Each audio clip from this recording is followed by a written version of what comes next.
Okay, here's how I hooked up my Garmin dash cam in a 2020 Lincoln Corsair.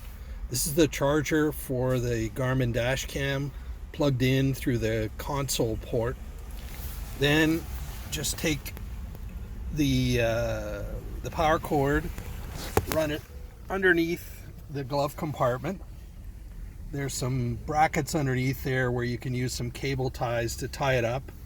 Bring it over towards the passenger door, then over the passenger door, and then it can be run up through underneath the trim, the rubber trim for the passenger door, up through there.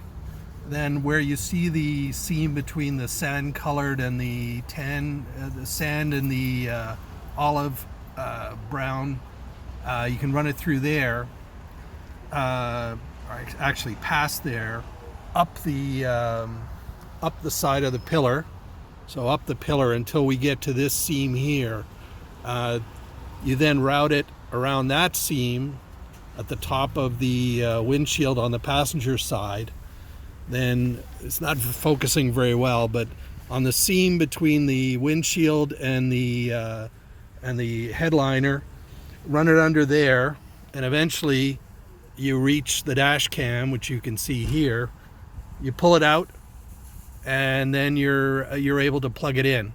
So this way it's not very obtrusive, and it's pretty well hidden. It seems to work. Bye now.